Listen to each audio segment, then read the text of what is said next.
Welcome to the 8th video on protection of information assets. And in this video, friends, I will share 3 topics. These are very, very important from your exam as well as from your real life experience perspective. One is data encryption, different types of encryption, and the most important being PKI, public key infrastructure. So let's get started with data encryption. So why we need data encryption?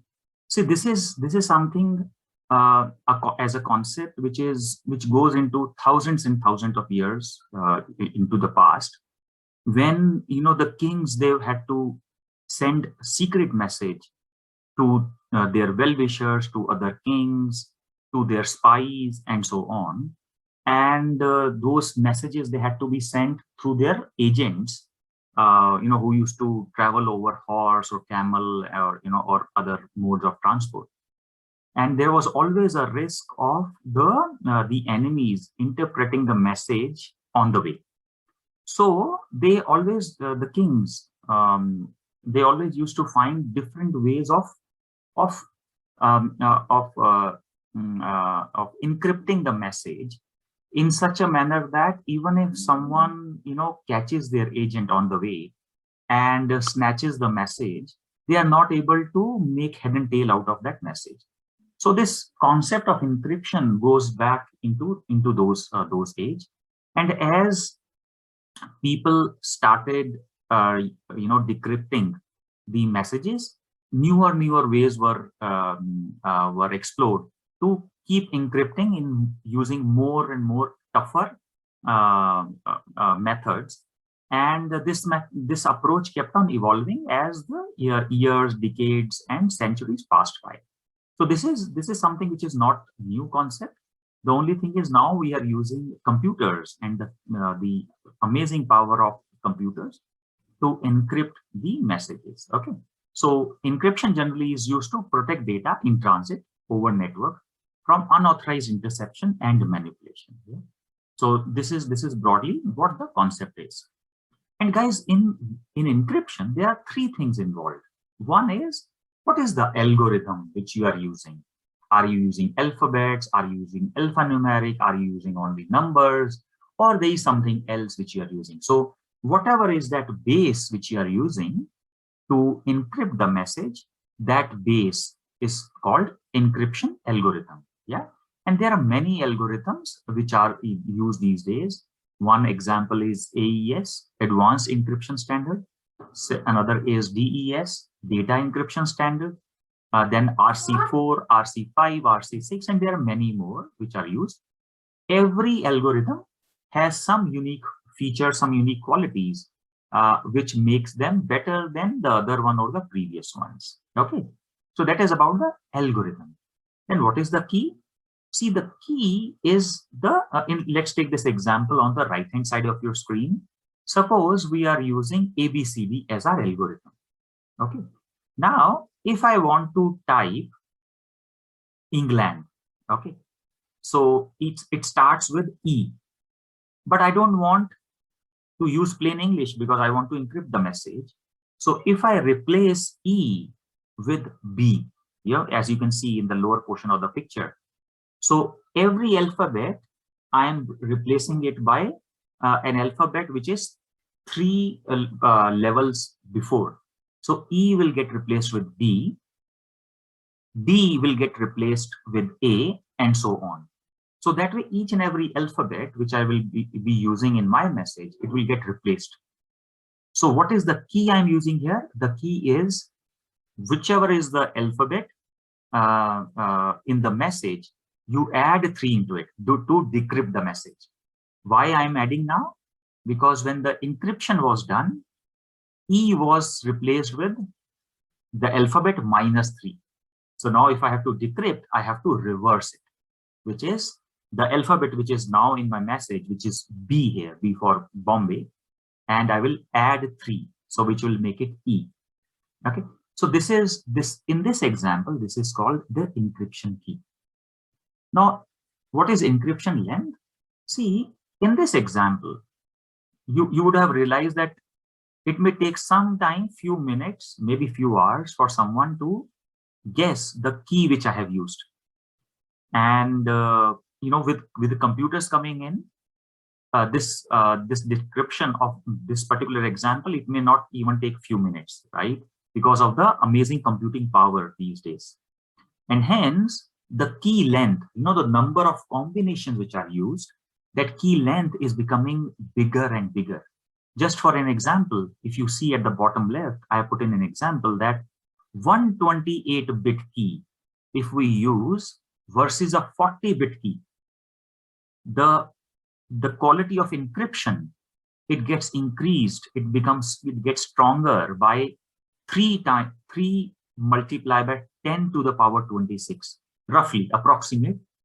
To that extent, the encryption becomes stronger, and hence if someone is using supercomputer to decrypt the message, it will take that much longer. It will take much longer for him or her to decrypt the message. So length of the key message, guys, is the length of this encryption key plays an important role in determining how much time it will take to decrypt the message or to hack into the key which has been used. And hence these days, you would have also seen 256-bit key and so on. Why? Because with each bit increasing, to that extent, the algorithm becomes stronger and stronger, and hence difficult for unauthorized people to break into it. Again, remember, it becomes difficult, not impossible. Yeah. So that is about the 3 components of encryption. So with that, let's move to the next topic, which is what are the different types of encryption? Okay. So guys, there are 2 types. One is symmetric encryption. Symmetric encryption is the example which I used in the previous slide. Let me take you back here. Why it is symmetric? Because whichever key you have used in encryption, the same key you will use for decryption. In encryption, I used alphabet -3. In decryption, I will use alphabet +3. The key remains same. Yeah. So that is an example of symmetric encryption. While symmetric encryption is easy to use, but it has its own disadvantages, and that's something we will see in next few slides. And that is why second type of encryption which came was symmetric encryption. Asymmetric encryption. In this, you use 2 different type of keys, public key and private key. So every user, he gets 2 types of keys. So if I want to use encryption, I will get, in case of asymmetric encryption, I will get 2 keys, Rajiv Gupta's public key, Rajiv Gupta's private key. And please remember, asymmetric encryption is also called public key infrastructure or public key encryption. So please remember this phrase, because sometimes in your exam question, instead of asymmetric encryption, they may ask about public key infrastructure. That is more common name used in the real life. Okay. Now, in real life, guys, especially for the key business messages for business purposes, public key encryption, PKI, is something which is used as compared to symmetric key infrastructure. And why it is so? It is because, just think about it, if a message has been encrypted using symmetric key, in symmetric key, the key remains same, whether to encrypt or decrypt. Then if I have sent you a message and you want to be really sure that yes, it is Rajiv only who has sent us the message. In case of symmetric encryption, guys, there is no way to validate that. Which means there is no way to validate the source, whether this message has actually been sent by Rajiv or someone else. That is the problem of symmetric encryption. And this problem is solved by PKI, public key encryption. And how it is solved? As I said, there are 2 types of keys, public key and private key. So each user get 2 keys, guys. And when you will study the CISA manual and other explanations on Google, initially you may get confused. So hear me out for next 3 to 5 minutes, and this concept will get clarified to you once for all. And in your entire life, you won't need to restudy this concept. So hear me out for next 3 to 5 minutes. As I said, in case of PKI, everybody get 2 keys. When to use these 2 keys? Now, when I get my 2 keys, public and private, public key, I am supposed to give it to public. It is meant for public.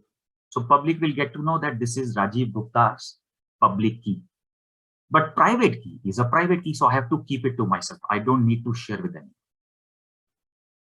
That is point number 1. Point number 2, please remember, if a message has been encrypted using my public key, it can be opened by using only my private key. It cannot be opened by anything else.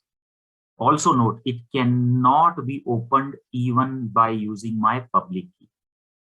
So if a message has been encrypted using Rajiv's public key, Rajiv's private key can open it. That is example 1. Example 2. If a message has been encrypted by Rajiv's private key, it can be decrypted. It can be opened only by using my public key. So encryption by public, by private you have to open. If by private it was encrypted, you have to open by using my public. So that is the principle number 1. So now let's study this with the help of some real life use cases, and this concept will become very clear to you. Suppose you want to send a message to Rajiv, and you want to ensure that only Rajiv sees this message. Okay, so it means encryption has to happen. Now, as I said, for Rajiv Gupta, he got 2 keys, private key and public key. Public key he has given to everyone. Anyone in the world can have my public key, but private key is only with Rajiv. So if you want to send a message which only Rajiv Gupta in this world can open, so then what you should do? You should encrypt that message using my Rajiv Gupta's public key. Because if you have encrypted it using my public key, how you can open it? How anybody in this world can open it? Anybody in this world can open it only by using Rajiv Gupta's private key. And who has that private key? Only me. So anybody in this world who want to send a message to Rajiv and he wants only Rajiv to see that message, encrypt using Rajiv's public key. That will ensure nobody else in this world can see my message. This is one real life case, and you may get an exam from this particular slide. So I'm going to share 3 cases with you in next couple of minutes. So this is example 1, case 1. Now let's see case 2. If Rajiv is sending a message to his team, I want to send a message to my team which is spread across the world, and I want to assure my team that the message has actually come from Rajiv and nobody is impersonating me. So then what I have to do? I have to send that message by encrypting it using my private key. Because who has Rajiv's private key? Only Rajiv. And since this is not a secret message, I don't worry. So anybody who opens this message, he will get to know that it was sent by Rajiv. Why? Because they are able to open it using my public key. If they receive a message, hear me out very carefully. If someone receives a message claiming that, hey guys, this is a message from Rajiv Gupta, but when you are trying to open it using my public key, if you are not able to open it, it means it's a fake message. It has not been sent by Rajiv Gupta. I request you to pause this video, rewind this video, and go through these cases few times so that you are absolutely clear on these concepts. That what do you want to ensure? Whether you want to ensure that only Rajiv see the message, okay, then encryption has to be by a particular key. Or whether Rajiv wants to ensure that whosoever is getting the message, he is assured it came from Rajiv Gupta. Then you have to use another, key. And let's take the third and the most interesting example. And once you are clear on this, you can close off the video and you can attempt a few questions on PKI from CISA manual. But before attempting that, please go through this particular video at least a couple of more times, especially the PKI concept and these three cases. So let's look at this third one. If Ajay is sending a message to Rajiv, okay, he wants to send a message to me. What are the conditions? Condition number one, Ajay wants to ensure that only Rajiv sees that message. Okay, so only Rajiv should be able to see that message. Plus, he wants to assure Rajiv that the message is indeed from Ajay. So two things. Number one, Ajay wants to ensure confidentiality of the message also. That is in the last bullet. No, that is in the second bullet.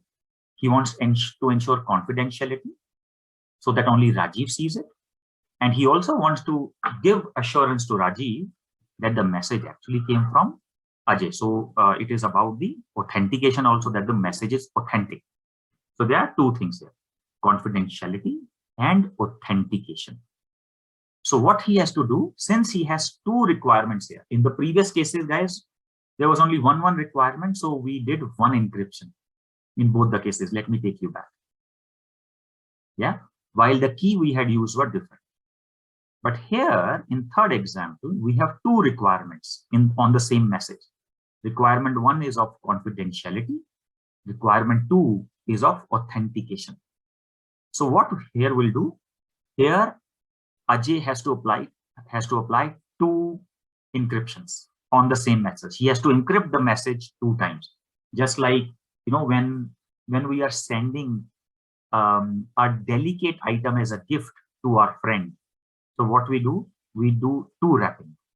First wrapping is of bubble wrap, so that that delicate item doesn't break. On top of that, we do second layer of wrapping, which is of the gift paper. Yeah. Similarly, here there will be two layer of encryption. So what will be the first encryption? Since Ajay wants to ensure that only Rajiv is able to open it. Okay.